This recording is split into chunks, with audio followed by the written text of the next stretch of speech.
Good morning বন্ধুরা, আশা করি তোমরা ভালো আছো। আমিও ভালো আছি।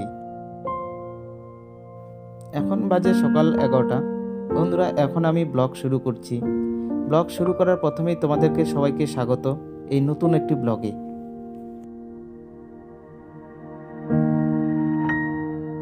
আজকে সকাল সকাল তোফাকে সাথে নিয়ে আজকে বেরিয়ে পড়েছি উত্তরবঙ্গের রামসাইয়ের প্রাকৃতিক সৌন্দর্য দেখার জন্য। আমরা এখন যাচ্ছি রামসাইতে। রামসাইয়ে যাওয়ার পথে রাস্তাটা কত চওড়া, কিন্তু গাড়ি নেই, অনেক মসৃণ। যাওয়ার সামনের দৃশ্যগুলো দেখো, এত সুন্দর লাগছে, খুব মুগ্ধকর পরিবেশ। কিন্তু চারিদিকে গ্রাম্য পরিবেশ, চারিদিকে চা বাগান দেখার হয়। রামসাই আমরা যাচ্ছি বন্ধুগণ, খুব সুন্দর উত্তরবঙ্গের একটি শ্রেষ্ঠ প্রাকৃতিক সৌন্দর্যময় এরিয়া। তোমরা দেখো, আমরা বারবার এরকম প্রাকৃতিক সৌন্দর্য নিয়ে আসবো। তোমরা আমাদের পাশে থেকো আর বেশি করে সাবস্ক্রাইব এবং লাইক, কমেন্ট এবং শেয়ার করে দাও। বন্ধুরা, সামনের রাস্তাটা দেখো, এত সুন্দর দেখা যাচ্ছে। আর সামনের দিকে ওই যে পাহাড় দেখা যাচ্ছে, পাহাড়গুলো খুব কাছেই। তবে আমরা পাহাড়ের কাছে যাব না, কিন্তু পাহাড়ের নিচেই যে সমতল ভূমির মধ্যে যে প্রাকৃতিক দৃশ্য, সেই দৃশ্যগুলো আজ দেখাবো বন্ধুরা।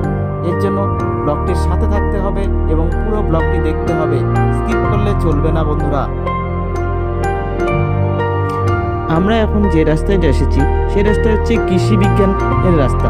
এখন আমরা কৃষি বিজ্ঞান কেন্দ্রের ভিতরের দিকে ঢুকবো। এই গেটটার সামনেই গেট। ঢোকার পরে ভিতরে যে ফরেস্ট আছে, ফরেস্ট এলাকায় যে সৌন্দর্য আছে, সেই সৌন্দর্য উপভোগ করব। ভিতরে ঢুকে গেলাম, বাইকে করে যাচ্ছি। ভিতরে একদম পিছনে দিকে অনেক দূর পর্যন্ত ফাঁকা জায়গা, অনেক অনেক অনেক ফাঁকা জায়গা। এবং সেই জায়গায় যে প্রাকৃতিক দৃশ্য, স্বাভাবিক উদ্ভিদ জন্মগ্রহণ করেছে, সেই উদ্ভিদগুলি আমরা দেখব বন্ধুরা। দেখো, এখানে একটা ঘর। এই যে আমরা এখন বাইক থেকে নেমে হেঁটে দেখছি, এদিকে চা বাগান, ওই যে পিছনে আরও চা বাগান আছে, অনেক গাছ, প্রাকৃতিক দৃশ্য বন্ধুরা। এদিকে ফরেস্ট এলাকা ওইদিকে, আর এই পাশটা গোটাটাই ফাঁকা, ধুধু, শুধু মাঠ আর মাঠ, প্রাকৃতিক। এত ফাঁকা জায়গা, কিন্তু এখানকার মাটি খুব বালি মাটি, তাই এখানে চা বাগান ছাড়া আর এমনি স্বাভাবিক উদ্ভিদ ছাড়া আর কিছু নেই বন্ধুরা। দেখতে থাকো, আরও দৃশ্য তোমাদেরকে দেখাচ্ছি, সুন্দর সুন্দর জায়গাগুলো দেখাচ্ছি। যে রামসাইয়ের এত সুন্দর জায়গা আর কোথাও নেই বন্ধুরা, সাথে থাক। দেখতে পাচ্ছ এই যে জায়গাটা, এই চা বাগানের মাঝখান দিয়ে সরু রাস্তা, গলি, ওই যে চা বাগানের জল শেষ করতেছে, ওই যে সামনে জল শেষ করার দৃশ্য দেখা যাচ্ছে। তারপরে এই পাশে দেখো গ্রামের রাস্তা, কাঁচা রাস্তা, মেঠো রাস্তা দিয়ে হেঁটে যেতে মজাই আলাদা। এই যে এখানে হচ্ছে ফলের বাগান আছে, এই ফরেস্টের এই এলাকায়। এই যে চা বাগান আছে, আরও দেখাচ্ছি বন্ধুরা, সাথে থাকো। এত সুন্দর প্রাকৃতিক পরিবেশ, সত্যি মনোমুগ্ধকর পরিবেশ এখানে। এখন আবার নিয়ে যাব ফরেস্টের ভিতরে, সেখানে দিয়ে দেখাবো বন্ধুরা গ্রিন হাউস। এই যে ফরেস্টের মাঝখান দিয়ে যাচ্ছি, ফরেস্টের কাঁচা রাস্তা, এই পাশে ঢুকবো এখনই বন্ধুরা, দেখতে পারবা। রাস্তার পরিবেশে আসলে সত্যি একদম শান্ত পরিবেশ। এই যে ফরেস্টের রাস্তা দিয়ে ঢুকলাম, ফরেস্টের মাঝখানে সেখানে গ্রিন হাউস হয়, সেখানে চাষবাস হয়।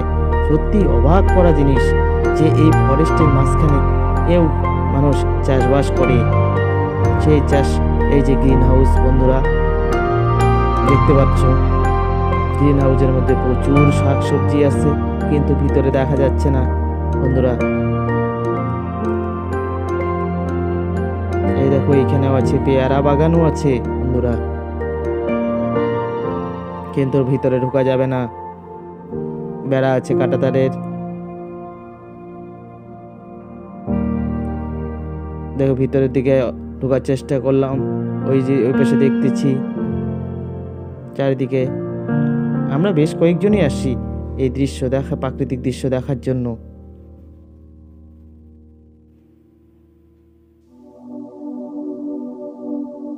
দেখতে পাচ্ছ বন্ধুরা, কত সুন্দর। ফরেস্ট এলাকায় গ্রিন হাউসের মাধ্যমে সবজি চাষ, ফল চাষ, গাছের চারা। তারপরে বন্ধুরা এবার আরেকটা ফরেস্টের ভিতর দিয়ে যাচ্ছি, যাওয়ার পরে পাকা রাস্তায় উঠবো। বন্ধুরা সাথে দেখো, দেখো দৃশ্য, শুধু সৌন্দর্যগুলো দেখো, এত সাজানো গোছানো এই ফরেস্ট এলাকার মধ্যে, সত্যি অবাক লাগে।